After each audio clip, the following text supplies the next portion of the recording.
اور یہودیوں کی عبادت کا دن ہفتے کا ہے۔ اللہ کریم نے ارشاد فرمایا کہ ہماری قضا میں، ہماری تقدیر میں جمعے کا دن عبادت کے لیے طے تھا۔ اس دن کی تعیین میں یہودیوں نے بھی غلطی کی، عیسائیوں نے بھی غلطی کی۔ اگر اس کی تعیین میں صحیح پہنچے ہیں تو یہ میرے آخری نبی کی آخری امت صحیح پہنچی۔ نبی پاک صلی اللہ علیہ وسلم نے جمعے کے دن کا انتخاب کیا اور اللہ تعالیٰ نے ہمارے لیے جمعے کا دن عبادت کا دن رکھا، اس لیے ہم اس دن جمع ہوتے ہیں۔ تو کرسمس کا مطلب صاف واضح ہو گیا کہ حضرت عیسیٰ علیہ السلام کو جس دن اللہ تعالیٰ نے جنم دیا تھا 25 دسمبر وہ کرسمس،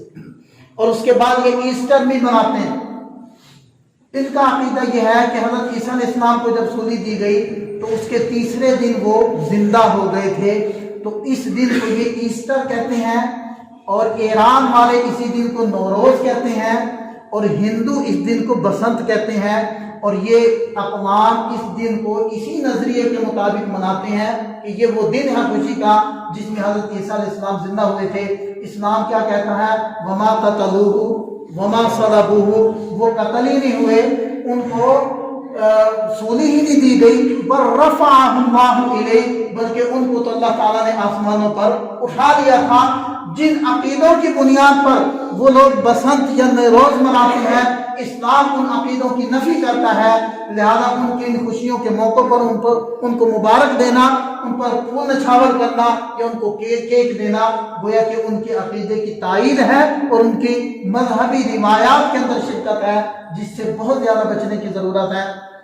اللہ تعالیٰ ہمیں دین کامل کی سمجھ عطا فرمائے اور ہمیں اس کے مطابق زندگی گزارنے کی توفیق عطا فرمائے۔ وآخر دعوانا الحمدللہ۔